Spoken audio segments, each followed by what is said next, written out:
दुनिया की सबसे महंगी चीज क्या है? जल्दी उत्तर दो। दुनिया की सबसे महंगी चीज क्या है? दुनिया की सबसे महंगी 3 चीजें हैं। पहले नंबर पर नींद, दूसरे नंबर पर शांति और तीसरे नंबर पर अपने दिल का आनंद, मस्ती। ये दुनिया की सबसे महंगी चीज, ये दुनिया की सबसे कीमत वाली चीज है, सबसे महंगी। धन है पर नींद नहीं है, बंगला है, गाड़ी है, पर मन की शांति नहीं। घर में सारा सुख है, 25 नौकर लगे हैं, पर मन में अलमस्त मस्ती, आनंद नहीं, आनंद नहीं। ऐसे बैठे हैं अपने अपने घर में जैसे किसी ने 4-6 ठोक के बिठा है। बच्चे, हम तो कहेंगे आजकल की बहुओं से ज्यादा अगर किसी के अंदर आनंद है तो घर की बूढ़ी माओं के घर में आनंद है। तुम माओं को देखना, छोटे छोटे बच्चों को दादी दादी करके बच्चे आते हैं, उनके संग मस्ती कर लेती है, आनंद कर लेती है, बोल लेती है, चल लेती है, खुश हो जाती है। और घर की बहुएं आधी से ज्यादा डिप्रेशन में पड़ी हुई, आधी से ज्यादा चिंता में पड़ी हुई। सारा काम तुम करोगे, तुम्हारे पास एक रत्ती की फुर्सत नहीं है, मेरे पास बैठने का समय नहीं है। और मालूम पड़े वो सारा दुकान का धंधा पानी छोड़कर तेरे पास बैठ जाए तो भी चैन नहीं है। दुकान कब जाओगे? अब तूने तो कहा था कि तुम्हारे पास टाइम नहीं है, तो मैंने सोचा कि 2 दिन की छुट्टी मार दूं, और अब कह रही है कि दुकान कब जाओगे? 2-4 दिन की छुट्टी लेकर वो तुमको घुमाने गोवा भी ले गया, वहां भी सुकून नहीं, वहां भी शांति। फिर घुमाने के लिए तुमको कहीं वो और ले गया, जगन्नाथपुरी ले गया, वहां भी सुकून नहीं। उसने बस इतना कहा जल्दी नहा ले, जल्दी स्नान कर ले, जल्दी से दर्शन कर लेंगे, सब काम जल्दी करना था, तो मुझे लेके क्यों आए? वहां भी तबेले जैसा मुंह हो गया। भगवान, कहां सुकून, कहां शांति, कहां प्रेम? लक्ष्मी जी से मां ख्याति देवी ने पूछा कि तेरे को सबसे ज्यादा सुकून, सबसे ज्यादा आनंद, सबसे ज्यादा अच्छा कहां लगता है? तो मां, जहां पर प्रेम होता है, जहां प्यार होता है, लक्ष्मी कहती है फिर वो गरीब का झोपड़ा क्यों ना हो, मुझे वो महल लगता है, मुझे वो बेहद। और दुनिया की सबसे महंगी, जो कीमत से नहीं मिल सकती, पैसा खर्च करने से नहीं मिल सकती, दुनिया की 3 चीजें सबसे ज्यादा महंगी हैं। आप भी मेरे साथ पूरे आस्था चैनल के साथ बोलें। पहले नंबर पर नींद, दूसरे नंबर पर शांति और तीसरे नंबर अपने मन का आनंद, सुकून, उत्सव, मन की खुशियां। आप में से कई माताएं जितनी कथा श्रवण कर रही हैं, जितने पुरुष कथा श्रवण कर रहे हैं, मेरी जीजियां जितनी सुन रही, मेरे जीजा जितने सुन रहे हैं, बेटियां जितनी सुन रही, जितने बेटे सुन रहे हैं, तुम्हारी अलमारी कपड़ों से भरी पड़ी हुई है। तुम्हारी अलमारी में एक से बढ़कर एक रुपट्टे रखे हैं, तुम्हारी अलमारी में एक से बढ़कर एक कपड़े रखे हैं, तुम्हारी अलमारी में एक से बढ़कर एक जेवर रखा है, तुम्हारी अलमारी में एक से बढ़कर एक आभूषण रखे हैं। ये नहीं कि हम ये नहीं कह रहे कि सोना का पहनो कि चांदी का पहनो, हम तो ये कह रहे हैं तुम्हारे पास में आर्टिफिशियल भी ढेर सारा रखा हुआ है।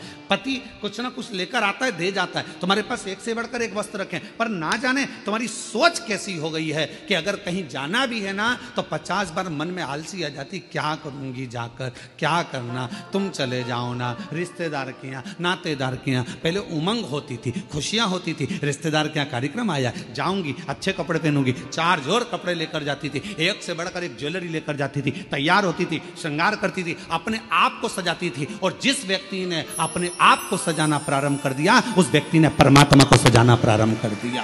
आज आप अपने आप को संभाल नहीं पा रहे हो, आप अपने आप को सजा नहीं पा रहे हो, आप अपने आप का श्रृंगार नहीं कर पा रहे हो। पुरुष हैं, बस सवेरे जाना है, पैंट शर्ट पहनना है, जूते मोजे पहनना है और निकल के चले जाना है। रुमाल कैसा रखा है, जो है ठीक है, बाद में धो लेंगे। कॉलर पूरी काली हो रही है, बाद में साफ कर लेंगे। जो है बस जैसा चल रहा है चलना है। तुम्हारे भीतर के उमंग उत्सव उत्पन्न करो। अच्छे अच्छे वस्त्र हैं, किसके लिए कमा रहे हो? बेटा एप्पल का मोबाइल चलाए और तुम कीपैड लेकर घूमते आओ तो क्या मतलब की जिंदगी तुम्हारी? एक दिन बूढ़े हो जाओगे, सब धरा की धरा रह जाएगा। अपने भीतर के आनंद को, अपने भीतर की मस्ती को, अपने भीतर की शांति को और अपने भीतर की नींद को कभी जाने मत दो। अपने आप को ऐसा समझो कि अभी तो मैं मात्र 25 वर्ष का हूं और मेरी नूतन जिंदगी चल रही है, मेरी नूतन जिंदगी चल रही है। हम कैसे जी रहे हैं? कैसे? उठे, गए, ऑफिस से थके हुए आए, दुकान पे से ला रोटी लगा दे। भोजन पत्नी ने थाली रख दी, वही रोटी, वही दाल, वही चावल, एक आध सब्जी, कभी डिजाइन चेंज हो जाता है, कभी हो जाता है, बस वो और वो ही खाया पिया और अपना मोबाइल उठाया, अपने कमरे में चले गए। पत्नी काम करी, अपने कमरे में मोबाइल चलाया। पत्नी आई, क्योंकि उसके सामने मोबाइल चलाएगा और एक आध किसी पर कमेंट्स हो गया। हमने पहले कथा में कहा था, इस मोबाइल ने बहुत कुछ छुड़ा दिया। पहले लोग टॉर्च लेकर चलते थे, मोबाइल आया तो टॉर्च खत्म हो गई। बोलो हुई कि नहीं हुई? आजकल मोबाइल में टॉर्च है। पहले लेकर छोटा सा रेडियो लेकर चलते थे, मोबाइल आया, रेडियो खत्म हो गया। पहले लोग कैमरा लेकर चलते थे फोटो खींचने के लिए, मोबाइल आया, कैमरा खत्म। पहले लोग पंचांग लेकर चलते थे मुहूर्त देखने के लिए, मोबाइल आया, पंचांग खत्म। मोबाइल आया, टार्च खत्म। मोबाइल आया, रेडियो खत्म। मोबाइल आया, सीडी खत्म। मोबाइल आया, टॉकीज खत्म। और मोबाइल तुम्हारी पत्नी के हाथ में आया तो तुम खत्म। भगवान शंकर की पवित्र कथा करें। घर के प्रेम को मेरे भगवान शिव का परिवार कह रहा है कि कैसे भी रहो, कहीं पर भी रहो, पर आपस का प्यार प्रेम खत्म मत। बचपन में मिला हुआ फ्री का प्रेम प्यार, जवानी में खरीदा हुआ, मेहनत कर कर कमाया हुआ प्रेम, और बुढ़ापे का मांग कर लिया गया प्रेम, ये तीनों अलग। पर शिव कथा कर रही है, भगवान शंकर का चरित्र कह रहा है, शिव महापुराण की कथा कर रही है। भीतर की शांति, नींद और अपने अंदर का उत्सव, आनंद, उमंग, उत्साह, ये कभी